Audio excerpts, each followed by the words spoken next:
Mm-hmm.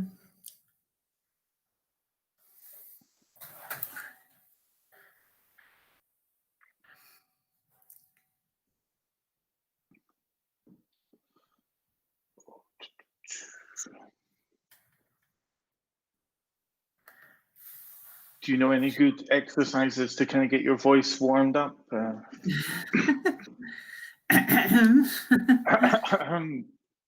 D5, foo, fum.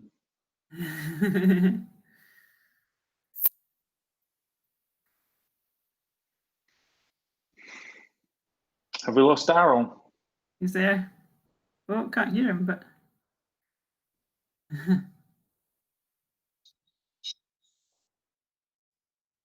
Oh, thank you very much, Daryl.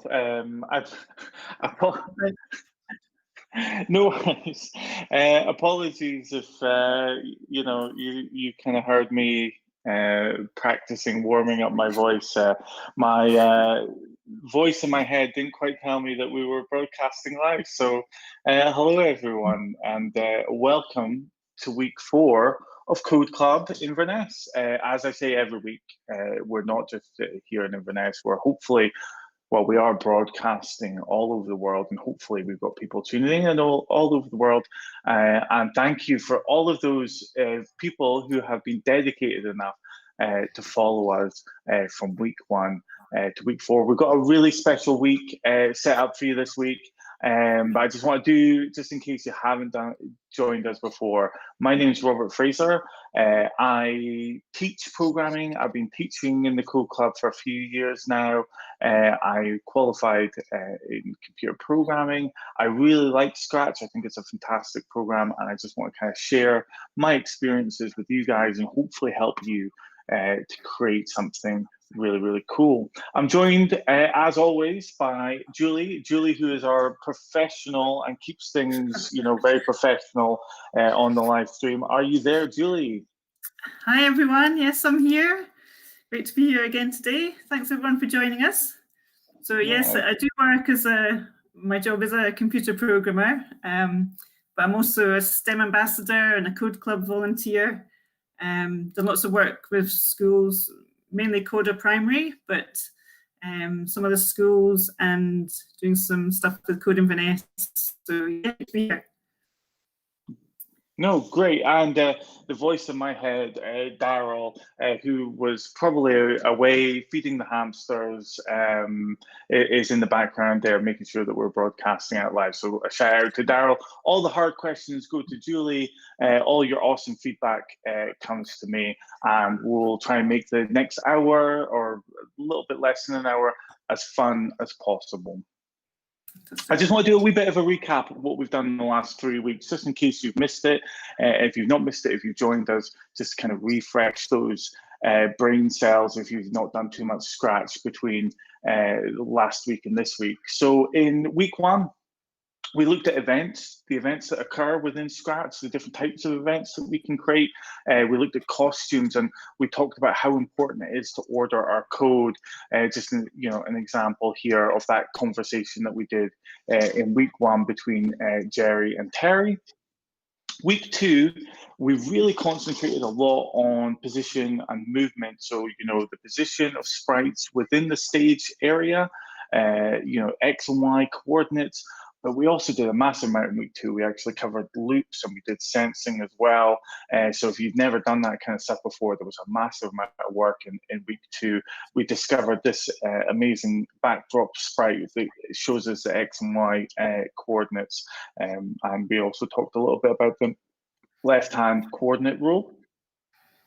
Week 3, we kind of took a little bit of a backward step, and we looked at loops and conditions. And the reason we did that is that not these types of loops. If you're anything like me, this is what you think of when you think about loops. It was these types of loops.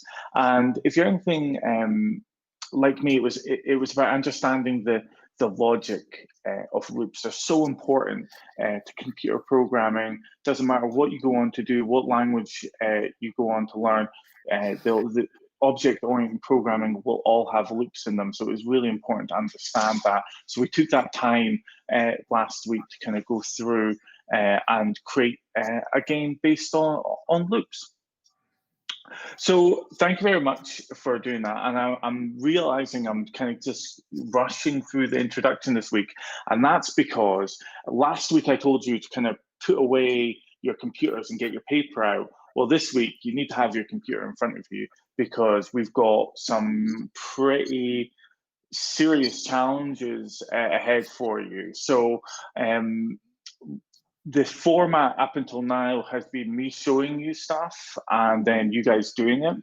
The format this week is I'm going to challenge you guys to see how much you've been paying attention during the last 3 weeks to actually do some programming. So you should have your computers at the ready. Okay, are you excited, Julie, to find out what the theme of this week is going to be?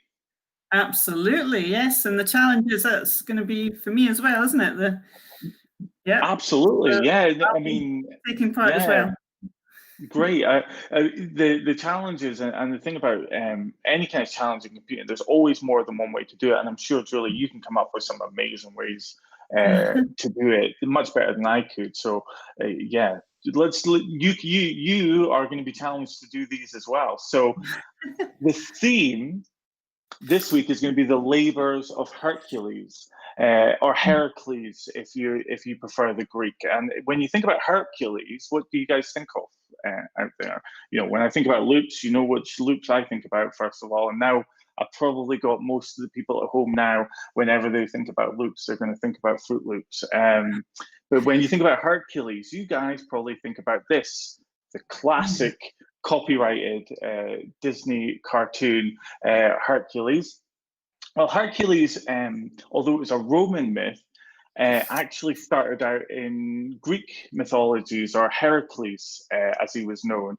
And the reason I chose the 12 labors of Heracles or Hercules is one, because Roman Greek mythology is super cool. And you guys, if you haven't done it already in primary school, just wait until you do it. It's just amazing. You know, it's a really rich, you know, cultural. There's the Iliad, the Homer, you know, Zeus, you know, all the kind of the Greek gods and mythology. It's an amazing. You know, you can look at that to your heart's content after this. But so I thought this would be a good place to kind of think about those 12 challenges that Hercules originally did. He originally was set 10 challenges, but the person who set the challenges thought that 2 of them he got help on. So he ended up doing 12. And I've split this into 2 parts. So this week we're going to do 6. And next week we're going to do 6. So what are the first 6 challenges? Well, I'm going to switch this over and I'm going to show you guys. So if you, inside the description of the YouTube video this week, you will see the 6 challenges. I've kind of got, Daryl's kindly put up a kind of summary of the challenges there with links to each of the kind of games that you're going to need to use. One quick way of doing it is go straight to our studio here, and you'll see that the challenges are all here: challenge 1, challenge 2, challenge 3, 4, 5, and 6. I would recommend doing them 1, 2, 3, 4, 5, 6, as I've tried to make them more difficult as you move through them, but obviously you can just pick whichever ones that you want out of the studio to complete them. Julie, you're going to keep an eye on people when they complete them, to kind of post something on YouTube or to share their remix with us on the studio, and you'll keep us up to date with how people are getting on through the next 50 minutes or so. Yeah, I'll keep an eye on that, but don't worry if you can't complete it during the lesson. You know, you can do it afterwards, but if you can do it, then we'll give you a shout out live on the lesson today. So fantastic. So if you've never done any remixing before, let me show you. I can't show you remixing on these because I made them, so I can't remix them. They're my games. So I've chosen a game here, Doom Dungeon Games. It was just one of the first games that I looked at when I was on Explore. It's a pretty cool game. So when you're on the project page of a game that looks like this, there's a green button up here called Remix. And what this does is it saves a copy of the game within your own kind of area. So in order to do it, you have to be signed in to save your work. But once you're signed in, you click on the Remix button. It just works away there. This will probably take a little bit of time because it's actually quite a big game. And then I can do everything here. I can change the name up here, Rob's Awesome Remix, and then I can start changing the code. But I'm not going to deal with this game. That was purely just to show you how to do a remix. What you need to do is you need to remix these challenges here. And the first challenge we've got is challenge 1, the Nemean lion. For our lion, I'm hearing Julie giggling here. Are you giggling at my lion? Yeah, it did make me laugh earlier when I listened to Scratch Cat the Lion. There is actually there is actually a lion sprite, but I just kind of why change it? I think Scratch Cat makes quite a good lion. Most of these challenges Hercules had to do involved in catching things and killing things, quite frankly. So in my games, I've tried to add a little bit more variety. But the first one that Hercules had to do, he had to catch the lion. But in this game, when we click the green flag, you'll notice that Gerry goes the wrong way. When I press keys, you can't obviously see the key presses I'm doing, but he's not actually going the way that I'm pressing the key arrows. And then you see how quickly the lion moves when I get close to him. So the challenges here are to get Gerry to go the right way when you press the arrow key, and also to hide the lion when he gets caught, and maybe think about the lion movement. I'm looking at the lion here. I'm kind of getting used to kind of going the opposite way. It's not actually too hard. It's amazing how quickly your brain adjusts to things being the wrong way around. But can you think of any better ways to make that movement of the lion maybe a little bit more realistic? That's kind of an extra challenge. So there's 3 challenges in this one. And I just want to show you guys, when you remix any of them, what I've done is I've added comments to the code. So you can check the sprites and you can click these they're like little post-it notes, and they'll tell you what each block does, or they'll give you a little hint. So it's like a little bit of an Easter egg hunt where I've kind of put little bits of clues. And that's a really good example, actually, of commenting your code. It's something that professional coders do all the time, certainly when you're working in teams of coders. You need to make sure that you put comments on them. So this is something that you would do anyway, comment your code. So I've kind of put those comments on there for you. You can check the sprites, and like I say, they'll give you little tips on what to do. How do you add a comment, Rob? How do you add a comment? How do you add a comment? So you pick which kind of block or area that you want to put your comment on. So for this one, I put it against this if statement, but it kind of applies to all of these if statements. So I might have actually been better putting it against this forever block.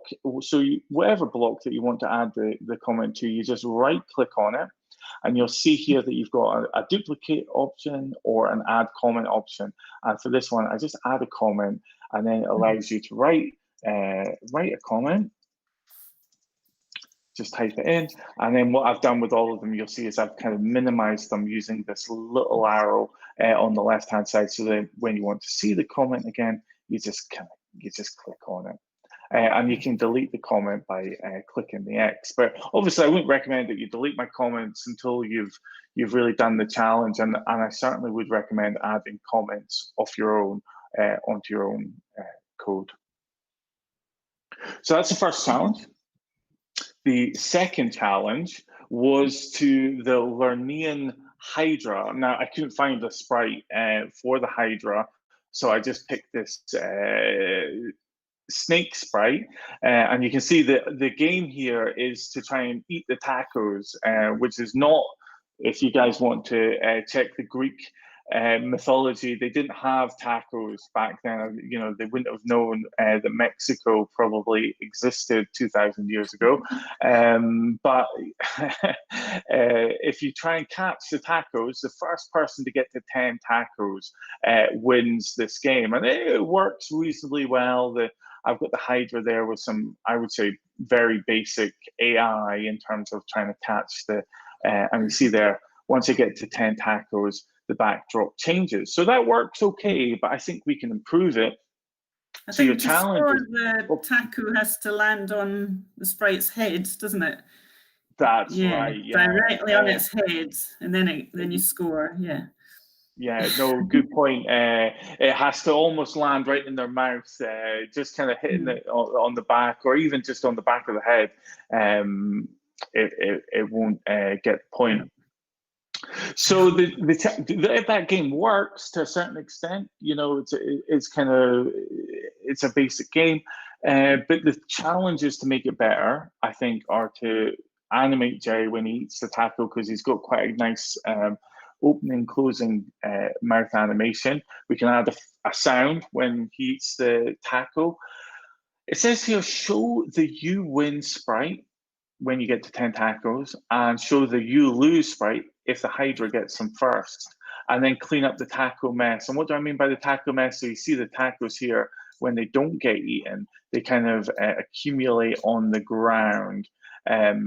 So that's what I mean by cleaning up the taco mess. And if we look inside, this one's a little bit more complicated, but again, have a look. I've added comments. Give it a go. I'm going to be going through the answers, and Julie's going to be working on this as well. So I'm sure between us, we'll get a solution. But this is a challenge for you guys. If you're feeling confident, just go ahead and do it. You'll see here I've got the you win and the you lose sprites. They're ready to go. When the green flag is clicked, this hides. But how do we make that show? How do we make that show at the right time? And you might want to look at other sprites to get hints about that one. Okay, we're into the Golden Hind, and by this point, I was kind of, Hercules again had to slay a hind, which is a kind of a deer as far as my thinking goes.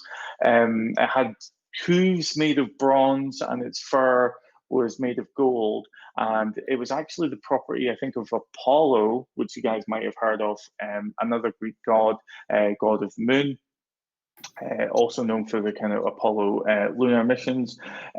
So Apollo wasn't very happy about this. But anyway, rather than having another kind of catching, hunting scenario, I thought the Golden Hind sounded like a cool name of a band, So they're going to a rock concert of the Golden Hind. And when I press the green flag in this challenge, there is a kind of a party going on. But what's happened to the dinosaurs? They're going incredibly slow. So I think we can speed up the animations here. We can also move the pterodactyl using the keyboard, maybe, and add some music. There's no music in this rock concert, so you guys know you know the routine by now. You should be able to go in and have a look at that one. I love, there's something about the word pterodactyl. I think it's a fantastic word, and you guys see how it's spelled there. It's Peter the pterodactyl. You've got Terry the triceratops, Gerry the green dinosaur. I don't know, this Dennis? No, this is Boris the bronchiosaurus, and Peter the pterodactyl. P for pterodactyl. I just love it. I think it's a great word. Okay, challenge number 4. The Erymanthian boar. I'm sure I'm not pronouncing these Greek words properly, but for this one, This one, I would refer you back to week 1 in terms of what we're doing with ordering code and creating a kind of a conversation. So for this one, I want you guys to build up a conversation between Terry and Gerry, very similar to what we did in week 1. I'm looking for at least kind of 3 broadcast events and a conversation. If you can do something a little bit more creative than that, then you can get extra points. We're gonna give everyone points in terms of how they get on with these challenges once they share them with us, and hopefully, you know, we can maybe get a bit of a scoreboard going on. But we'll see how you guys get on. Okay, by this point, I'm really running out of ideas. Hercules had to clean the stables of King Augeas, or Augeas, yeah, I'm going to go with Augeas. So what did I think of when I was thinking cleaning stables? But Pong. Get it? Cleaning stables, Pong. Yeah. All right, very good. You like that one, Billy? Yeah. Anyway, so this is a Pong simulator, let's call it. It works reasonably well. Again, this game, if we click it, you can move the mouse and it hits the basketball against the wall, and it comes back. If the basketball hits the red, then the game ends. But I think we can make this game better again. Let's change the ball sprite to something else, whatever you want. You know, I think a circle works probably the best. But also, this one's got a little bit of a tricky challenge in it, which is to increase the speed of the ball each time it hits the paddle. I'm just going to show you this one because I think this one you might struggle with. I might be wrong, but this one's got a little bit of a new concept for you, so something to think about. So if we look at this code in the top left-hand corner first, this is where the ball starts out off in its coordinates, and then it points in direction 45, and then it starts moving. But the move speed isn't set. Everything that we've done to this point has been moving in a certain amount. Move X 10 steps, move Y minus 10. We've been very specific about how much we should move. But in this instance, it's a variable. So we did talk about variables before. Variables is where we store information. So it's like a box of information. And we can actually change and manipulate what's inside that box. And you'll notice in the backdrop, that's where the speed variable is set, yeah? And you'll notice also in the basketball, I'm going to move this comment just out of the way a little bit, or can I? I can't move this comment. Okay. Yeah, I don't know why that, it won't move. Okay, so you'll notice here that when it touches the paddle, when the ball, I've got the ball sprite selected here, when the ball touches the paddle, it changes direction, and it changes direction pointing back up the way, so it goes back up the screen. But then could we do something here within this to add speed? I'm going to leave it at that. I'll see how you guys get on, but I will of course talk you through my solution in a little while. So it was to initialize the variables. It was you put them in the stage. Is that right? Yeah, I do this a lot with my games. I just find it a little bit tidier just to kind of keep it away from the sprites. It's kind of, but you know, there's different ways to do it. But it's the variable is actually set against the code on the stage, and then it can be changed then by any of the other sprites. But I think look at this basketball sprite and look at this piece of code here. And that might help you. And the last challenge is to defeat the Stymphalian birds. Julie's laughing at every time I try How's your Greek, Julie? Not good. You're doing well. Thanks. So these are man-eating birds that Hercules had to try and defeat without all the birds killing all of the villagers. So the way that he did it in Greek mythology was, I think he got help from someone to make a noise, and that scared the birds. And as the birds were flying in the air, then he shot them with an arrow. We're not going to be anything as gruesome as that.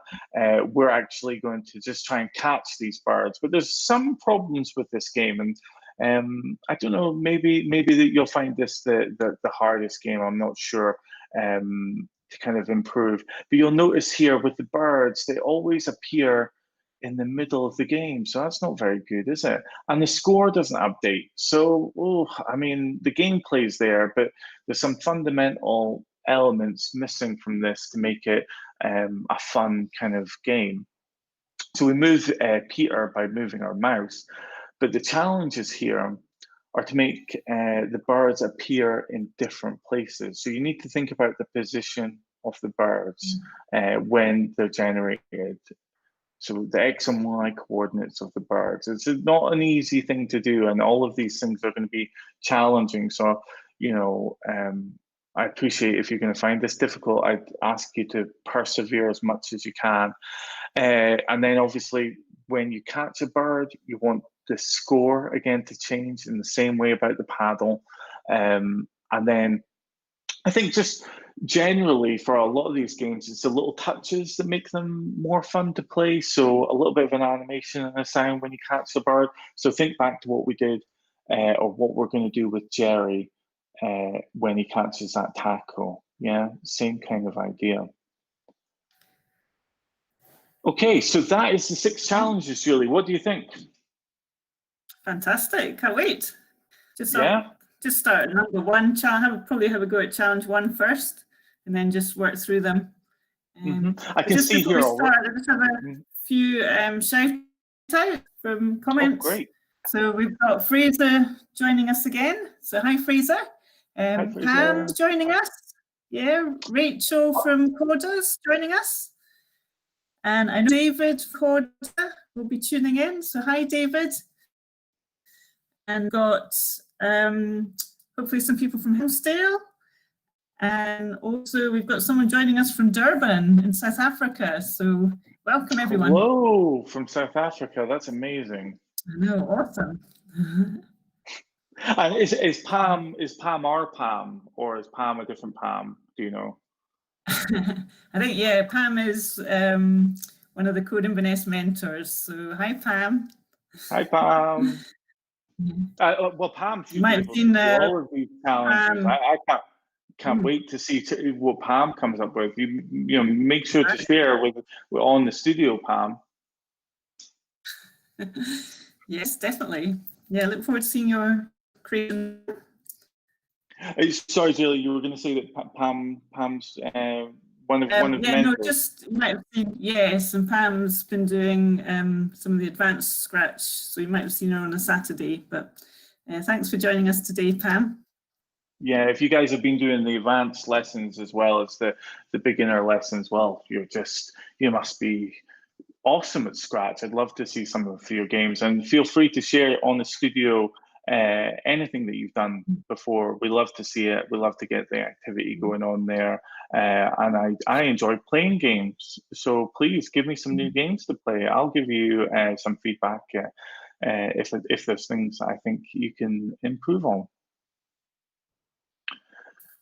Okay, so I think you guys, I want to give you a minute to kind of start, have a look, and go through them. But also, I want, in case you're struggling, I do want to kind of help you guys out and work through them as well.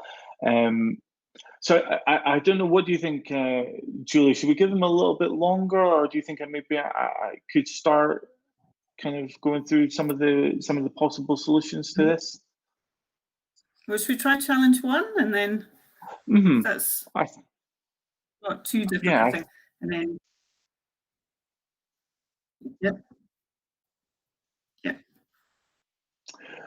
That's true. Yeah, see, when I'm nodding my head like this and holding my hand, I apologize. It just means that Daryl's speaking to me, the voice in my head, as I like to call him.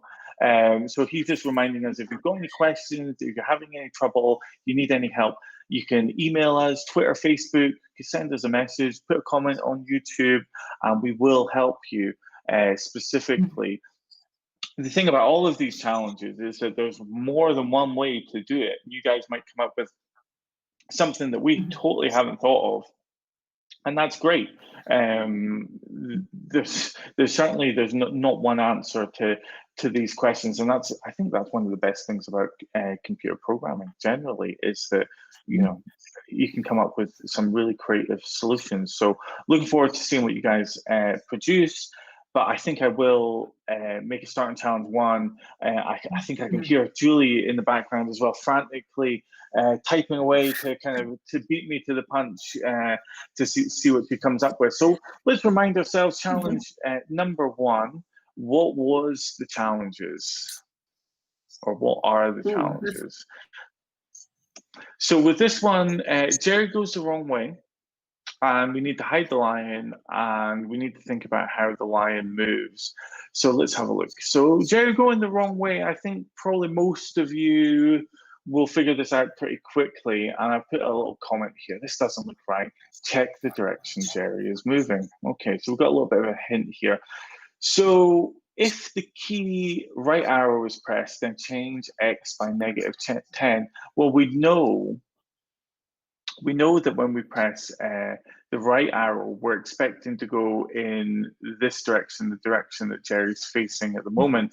But that's actually moving in the positive X direction, while here it's moving in the negative direction. So that's a simple fix. If I just change the negative just to 10, and then, spoiler alert, to go left, we go in the negative direction. So that's sorted out my X axis. He's now going 10 positive in the right and -10 on the left.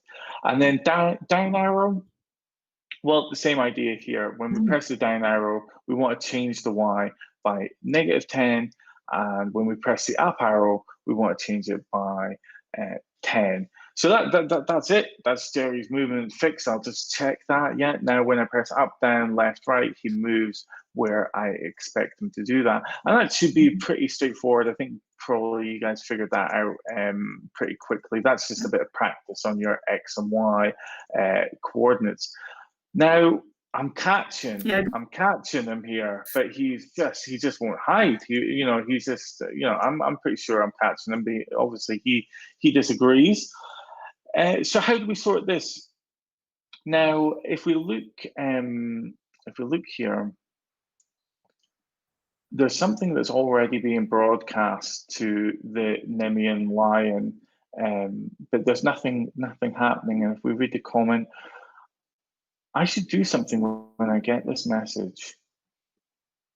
Asterisk, maybe hide. So he's getting a message here, caught the lion. Where's that message coming from? Well, if we look at Gerry, we can see if he's touching the lion and touching the mouse pointer, then he counts caught the lion. I thought it was a little bit, I'm imagining here Hercules throwing a net over the lion, and that's your mouse pointer is effectively the net. So you need to touch him, and then you need to throw the net over him. And then at that point, if you meet those two conditions, then you can broadcast that. So we broadcast that, and we'll hide him. So we go to the looks, and we select hide, and we drag that there, so that when he's caught, he should hide. Let's test that out. I need to be a little bit quicker here because he's a trickster. There you go. Look, got him. Hey, no problem. That worked quite nicely. But the problem is now, you'll find is that he doesn't reappear. He's lost forever, which means that you can't play the game again. It's a one-time only game, which wouldn't be very good if you bought a game and you could only play it once. I would never play again. I don't think you'd be too happy. So we need to figure out a way to kind of show him again. we can use this when green flag clicked up here, and you've got this little bit of code called show. And if I put that here, when green flag clicked, it's going to show before it goes into this forever loop here. And that's about ordering our code again. And you can see he's running away from me again. So I need to line him up with the mouse pointer to catch him. So that's the first two challenges done. I did try and look for kind of a net animation that you could do when you were clicking on it, but I couldn't find anything that I enjoyed. So the last kind of challenge here was a really tricky one. It was kind of how do we make the movement a little bit more interesting. At the moment, it's got here glide 0.1 seconds to a random position when Gerry gets close, and I had to think about this. I don't think I really came up with any good solutions on this one, so I'll probably be really interested to see what the guys out there produce. I think for me, I think you've got to get the line to move away. At the moment, what happens is the line can move almost through Gerry. You need to kind of get the line to point in the direction away from Gerry first. So you kind of want to maybe point in direction, and then you can can you sense which way the Gerry is? I need to think about that one. That one I'm going to leave out there. That's a bonus points challenge. That one's going to be a little bit more complicated. I think originally what I did is I had that 1 second, and I kind of changed it to 0.1, and that simple change actually improved it quite a lot, and then I forgot to change it back. so now to make it even better than that, I'm gonna leave that one to you guys. Did you come up with any good solutions on that one, Julie? I was just wondering if changing the distance.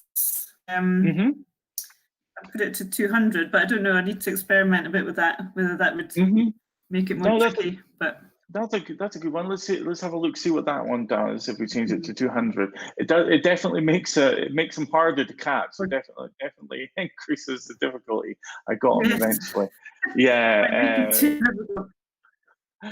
So it's effectively, as soon as Gerry moves, then your line moves. Yeah, so you guys experiment with that. I'd love to see what you guys come up with. But that, the first two challenges I think are pretty straightforward. So let's move on to challenge number 2. Number 2, there was quite a long list. I'm going to have to get my list out here for what we needed to do with challenge number 2. Just bear with me a second, guys. So animate Gerry when he eats a taco. So let's have a look at Gerry. Check the Gerry sprite out. So we've got Gerry here. This block will help you to do animations and sounds. Look how helpful am I, guys? You know what I mean? We're looking at this block here. If touching taco, then we change Gerry by 1. So we increase his score by 1, and we wait 1 second, and then we check again if he's touching a taco. So you can only catch 1 taco every second, which is probably plenty of tacos, to be fair. So we want to change his animation so that, again, you guys will all be used to this by now. We need to have a look at the looks, the purple blocks, and let's have a look at the costumes. And a good way to kind of test them is to drag them in. To do an animation, you need at least a couple of costumes. So let's have a look. What does the A costume look like? That's when his mouth's closed. The B is when he moves his tail. I don't know if you can see that. I'm going to move the Hydra out of the way just to make that a little bit more obvious. So we can kind of move his tail. That's a good walking animation, but it's probably not the best for eating. Let's have a look at C. Yeah, that's the one I like. See, it's a really subtle one, that one, but I think it's a really nice kind of, really good for eating and for talking, but not at the same time. Okay, so when we change Gerry by 1, We want to switch his costume. No, I've done it in the wrong order. We want to switch his costume to C, so it's the eating costume. So it looks like he's eating. We wait 1 second, and he's back to 0. A dinosaur, I'm sure, can eat a taco a second. That's reasonable enough, isn't it? Without chewing. So, yeah. Let's test that one first. Yeah, you see that? Oh, again, it's got to hit him right in the right place. So you can. If it doesn't register, then the animation doesn't change. But you guys can hopefully see that his mouth, again, subtle but nice animation, and he seems quite happy when he's eating those tacos. And then I'm going to stick on this one. It says add a funny sound. Well, I don't know what you guys sound like when you're eating.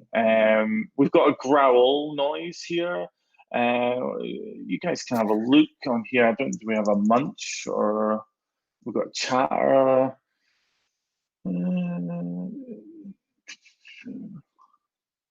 Bite. Yes, thank you very much, Daryl, for that one. Bite is a good one. We'll go back to the code, and then we'll look at our sounds, which is just below the looks, is kind of small code blocks here, and we'll play the sound. The text to voice blocks, we haven't looked at them yet, but they're quite good because you can put in yum yum or something. Yeah, I mean, I think that's probably for a slightly more advanced one, but yeah, you can get some amazing, amazing text to voice stuff. I think it's Amazon's Alexa style stuff that you can do there, which would be cool. But let's just stick with you're getting far too advanced now, Julie. You're looking for bonus points, I think. Yeah, so we won't be able to test the sound here because the sound on my screen doesn't work when I'm showing you guys. But that's just an example. I'm sure you guys can think of something. I mean, you've even got this one, the D one. If you want something a little bit more obvious in terms of the animation, yeah. Or you can do a combination. It's up to you. Yeah, have fun with it, guys. There's no, like I say, there's no right or wrong way. I just like the C. I think it's just those subtle little things in a game that understated could work well. The next one on this challenge is a little bit harder. It shows that you win sprite if you get to 10 tacos. So you'll notice here the you win. It's hidden, obviously, when the green flag is clicked. If we look at the backdrops here, so this is backdrops again, is where I do kind of the code for my game that kind of applies to all of the sprites. So we've got a condition loop here. If Gerry is equal to 10, so when Gerry gets 10 tacos, then we broadcast the game over and the broadcast the you win. But this broadcast doesn't go anywhere. And for those of you who will have found this, you'll see that there's a little note there that tells you that the you win is being broadcast, but it's not being received. So if we switch over to our you win sprite and we add the when I receive you win, again, we'll show, and then we'll do the same for the you lose when you receive, you lose, oops, and we'll show. And that'll probably take a minute to get to Gerry to 10 to test that one. So if it doesn't work this time, you guys could be waiting for a while. I found with this game, probably the best thing to do is just kind of wait in one spot to get the tacos. And this definitely doing this makes me hungry for tacos. I don't know about you. Hey, oh yeah, there you go. Way perfect. Awesome. And clean up the taco mess. This last challenge again, a little bit tricky. Well done if you've had a go at this and you've managed it. But in the taco sprite, this is what I mean by it can be a little bit of an Easter egg hunt, this one. You've got to look at all the sprites and look at the comments, and they give you the clues of what to do. But you see here, there's an empty if loop here. This might be a good place to delete the clone if it gets to the bottom of the screen. So what's happening here is that we're creating a clone at random positions at the top of the screen. But what if, let's say, this is maybe, I wouldn't worry about this if it's if it was too hard. But if the Y position, we'll look at the operators, is less than, I think it's minus 180 is the bottom, so let's go for 160. So if the Y position of the taco, so the position on the Y-axis, once it gets to below about here, then we want to execute this code. I probably could have helped you guys out by putting that in first, but effectively that's what we want to do, and then we want to delete this clone.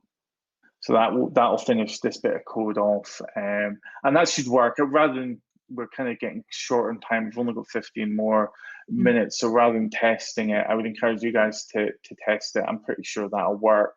And I was maybe a little bit tricky with them there, Julie. What do you think?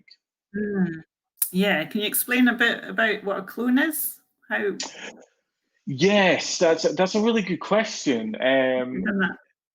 Yeah, we haven't touched on this before, but what's happening here is the backdrop is actually creating an instance of a taco. So here, every second, effectively, we wait for 1 second, we create a clone, and then we execute all of this other stuff, and then we wait 1 second, and we execute a clone. What it's doing is it's saying, this sprite that's in this area here, I want to create an instance of this. So this will happen when you're kind of generating a game where you want things to appear what seems at random intervals or at random points through the game. There's different ways to do it. This is a slightly more advanced technique where it takes that sprite element and it says, right now I need a taco. So make a taco. Imagine there's a taco factory behind the scenes, and it says, right, create a taco, here's a taco. And when the taco comes into the game, then it not only comes in with its picture, as you can see here, it comes in with all of the code that you've put on it as well. So it's a really useful technique. Yeah, I've done it with Snowflake. Doing like a snowflake effect, just using clones just to create lots of different snowflakes. But yeah, that's it just creates that instance, which is probably another word in computer programming language that you'll become familiar with if you use other, like I say, other programming languages. But it creates that instance, which is effectively another word for what's another word for instance? Object. Occurrence. Just creates it and puts it into your game world. So that's the end of those challenges. Well done if you managed those. Some tricky challenges in there. I can see there's something happening in the code studio, but I'll check that hopefully if I've got time at the end. This one, I think this is maybe the easiest one, but it should be some fun to do this one. If we look at the code for the dinosaurs, why are we waiting 3 seconds? I think 1 second before getting to the next costume is more than enough. You probably don't want to be much faster than that, otherwise it will get a bit ridiculous. Let's stop it and start it again. 1 second. 1 second doesn't even seem like it's that good, actually. What do you think? Half a second? Yeah, half a second and it looks like they're having a little bit more fun, but not 10.5 seconds. That's not going to be very good. So you guys, obviously at home, you can experiment with that to see what you guys like. I'm going to go with half a second. It looks like it's a little bit more of a party starting to happen there. The other one was to move Peter the pterodactyl using the keyboard, and you can see here on Peter, I've already kind of created you a basic forever loop, and you only have to look at Gerry or some of the other games if you've never done this before to figure out how to move them. And we kind of want to keep them up here probably and just move them left and right. So I'm going to move them 10 steps and move them -10 steps based on key presses. We'll sense if, I've forgotten where key presses is. Here it is, key pressed. If key right is pressed, and then if key left is pressed, then we're going to move them, and let's see if that works. Yeah, now you can move Peter the pterodactyl and add some music. That's pretty straightforward, I would say. Well, yeah, some good dance music on scratch. Yeah. Experiment. Yeah, I'm going to leave you guys to do the music. I think you got the piano. We could add a piano sound, and if you look in the loops, I think there's one dance energetic. That's quite good. Dance energetic. Okay. And you can whatever sound it is that you put in. So let's put in.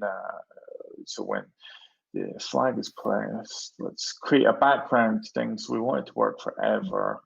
And play start sound piano, and then you could actually change the pitch of it, so you could actually get it going on a loop. I would probably say you want to have a wait in there as well, so that it's not happening constantly. So have an experiment. This is probably something that we'll do a little bit more one week, is experimenting with sounds to kind of create our own kind of background music, but the point was to put a sound inside a loop and add a weight effectively. That'll create a background noise.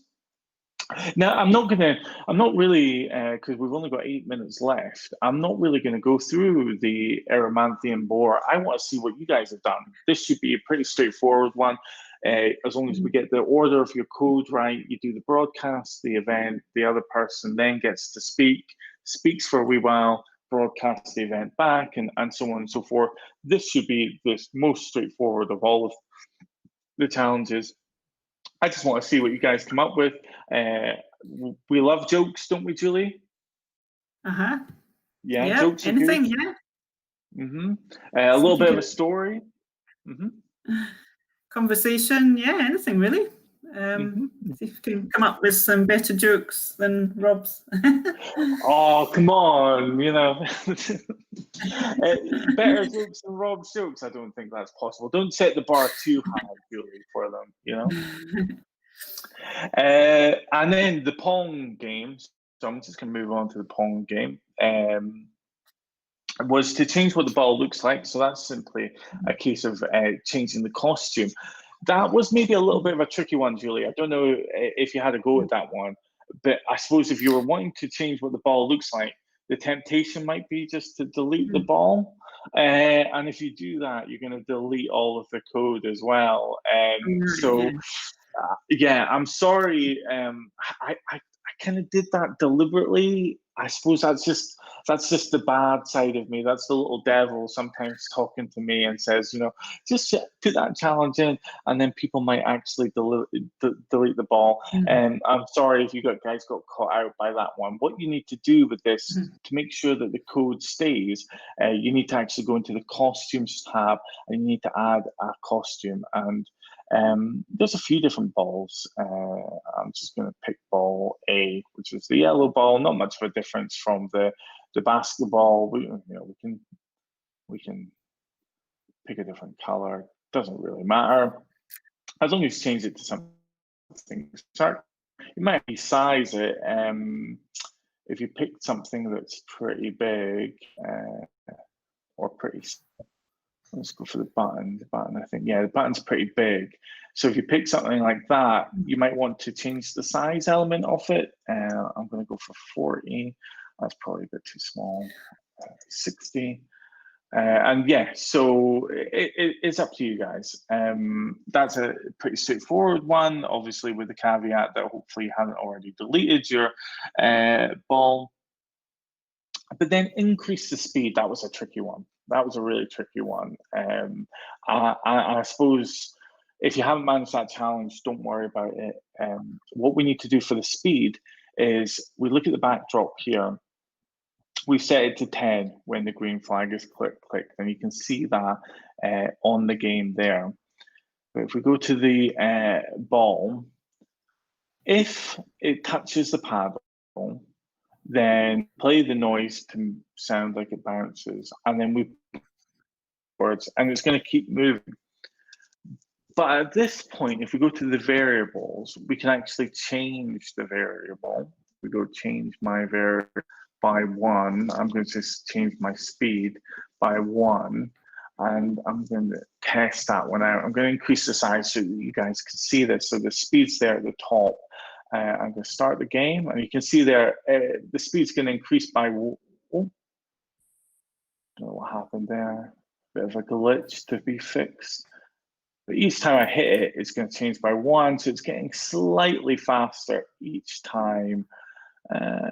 That works quite well until it glitches. I think it's possibly glitching because I'm choosing this button, which has got this this color element to it. I'm not sure entirely why, but I'm going to change the costume just in case that's why. Okay, I'm happy with that. If I wanted to make it even more tricky, I'll change it by 10 every time you touch it. I did this earlier. I surprised myself by how good I was at it.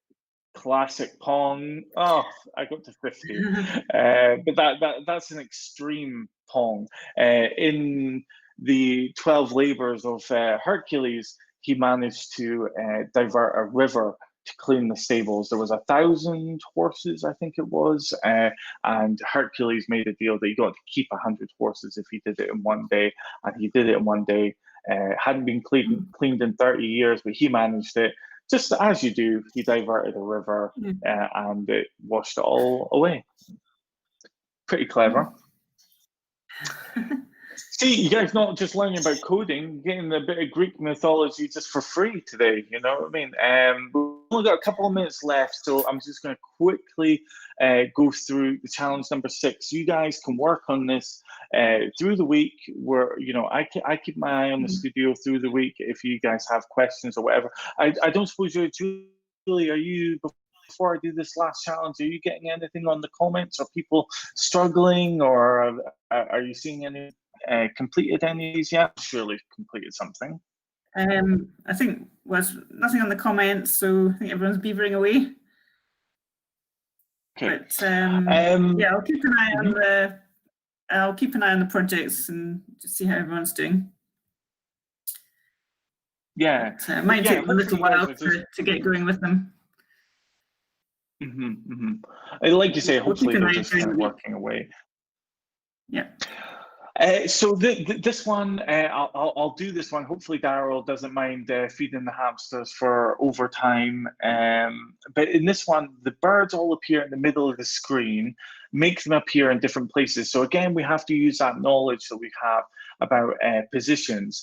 And in this one, it's slightly different to what I've done last time. And I suppose what I wanted to show you was the difference here. So before I did a clone, and I cloned it every time. But in this one, I've got actually 3 elements, and I'm just hiding them and making them appear. Now, they kind of have the same effect as with the tacos, but I'm just showing you a different way of doing it. Probably making a clone is a slightly cleaner way to do it, because for this you're going to have to change the code for all 3 elements, but there are only 3 elements, so you guys can have a think about what you prefer. But the piece here is to go to X, pick a random 0 to 1, and Y 0 to 1. Well, that's not really much of a random range that you've got there. That's why they're all appearing in the center of the screen. So X is minus 240 to positive 240. And the Y goes from negative 180 to 180. So that will allow it to go to generate the full length and height of the screen. I'll click to show you that. Once get them. Only one of them will appear randomly somewhere. The rest will appear in the middle. Yeah, so it's not going too random, but you can see there that it is starting to do random. You'll have to do the same code for all three to make it work a little bit better. Increase the score when you catch the bird. So you can see here when the kittens are caught, if touching Peter, then broadcast got me. So the got me broadcast, but we do nothing with the got me. So you can actually go here to events. When I receive got me, and you can change the variable by 1, and we'll change the score by 1. So that'll get the score going, and add an animation and sound when it touches the toucan. So we can and I've kind of got a little bit of comment in there. So if touching the toucan, oh, well, you have to repeat this 3 times. That's probably not the best way to do it, but I'm just going to show you this quickly because I'm running out of time. If touching the toucan, then you can do an animation in there. I'm pretty sure you guys can think of a better way to do that than I'm doing here, but I'm conscious that I've gone past my allotted hour, and I just wanted to thank you guys for participating in the challenges. Just to summarize what we've learned this week, we've kind of gone back over the loops. We've done a lot with variables and with sensing. Next week, we're going to do the last 6 trials of Hercules, but feel free to look them up online if you're interested in Hercules, or Heracles, as he's known in the Greek. But that's it. I think unless you've got anything to say, Julie, we'll wrap up for this week. No, that's fine. So yeah, I'm going to have a go at those challenges now, and yeah, everyone have a go and try and share it in the studio, and we'll give you some feedback. And we'll absolutely really important to share. Who comes out with the top score? We'll give you tell you next week who got the top score. Yeah, absolutely. We'll score everyone depending on how they do on the challenges when they submit it, or just submit it. We'd love to see how you guys are getting on. But thanks again for joining us this week, and hopefully see you next week. Don't forget that Saturday. Yeah, Daryl's put up all the contact details on screen, and don't forget to get in touch. And that Saturday there's the advanced lesson. So it's goodbye from me this week. Yep. See you next week, guys. Bye. Bye.